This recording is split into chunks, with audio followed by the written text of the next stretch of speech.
ओडिया चलचित्र जगत को आसुची एक नुआ धरणर भयंकर हरर सिनेमा जहाँ खूब शीघ्र आपणक निकटस्थ प्रेक्षालय रे बाजीमात करने को जाऊँ।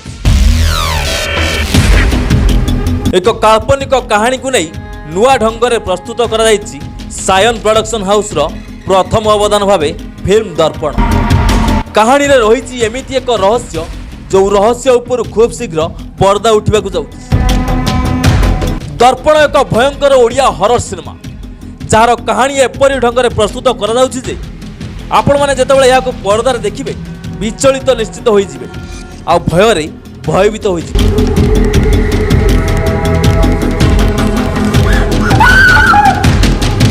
प्रथम थर पर ओडिया चलचित्र जगत में आपण मैंने देखा पाइबे एक बड़ धरणर हरर सिनेमा।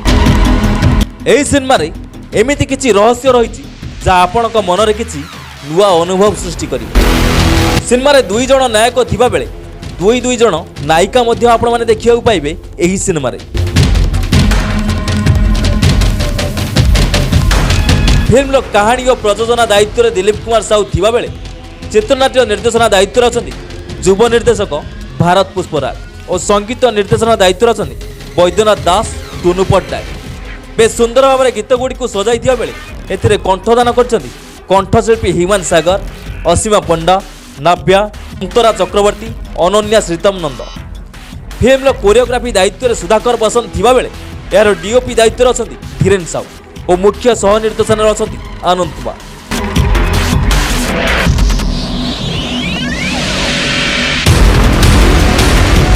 दर्पण एमिति एक दर्पण जहाँ को नहीं रही एक भयंकर रहस्य आउ सही रहस्य एमिति सेमिति नुहे एक अजब दुनियार सत्य कहानी उपर आधारित।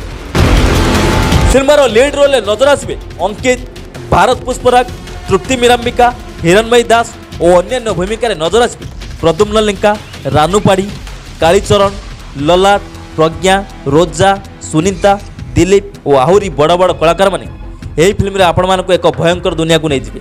आपण भी देखिले आपण को हुश उड़ जाई पारे यही फिल्म को देखि कारण एथिरे एक वस्तु बा दर्पण को नहीं बेस बड़ धरणर हरर कहानी को नहीं आपण को सामना को आणुछंती निर्देशक भारत पुष्पराज फिल्म दर्पण।